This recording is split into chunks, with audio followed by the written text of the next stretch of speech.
സ്വാമിയെ ശരണമയ്യപ്പ. നമ്മുടെ ഈ വർഷത്തെ മണ്ഡല മഹോത്സവം കഴിഞ്ഞു.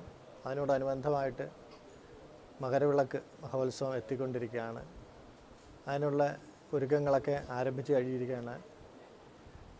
നമുക്ക് രണ്ട് കാലങ്ങളാണ്, ഉത്തരായന കാലവും ദക്ഷിണായന കാലവും. ആ ദക്ഷിണായന കാലം കഴിഞ്ഞ് ഉത്തരായന കാലം, ദേവകാലം തുടങ്ങിയായി.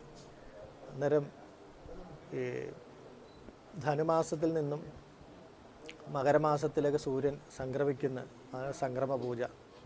ആ സൂര്യൻ്റെ സംക്രമ സമയത്ത് വിശേഷാൽ മന്ത്രങ്ങളെ കൊണ്ട് ദേവന പൂജയും ഭഗവാന്റെ പന്തളം കൊട്ടാരത്തിൽ നിന്ന് കൊണ്ടുവരുന്ന തിരുവാഭരണം ഭഗവാന് ചാർത്തി ദീപാരാധന നടത്തുകയും ആ ദീപാരാധനയോടൊപ്പം തന്നെ പൊന്നമ്പലമേട്ടിൽ ദീപം തെളിഞ്ഞ് ഭക്തന്മാർക്കെല്ലാം ഭഗവാന്റെ അനുഗ്രഹം ഉണ്ടാവുകയാണ്. എല്ലാ ഭക്തർക്കും അയ്യപ്പസ്വാമിയുടെ അനുഗ്രഹം ഉണ്ടാവട്ടെ എന്ന് പ്രാർത്ഥിച്ചുകൊള്ളുന്നു. സ്വാമിയെ ശരണമയ്യപ്പ. സ്വാമിയെ ശരണമയ്യപ്പ.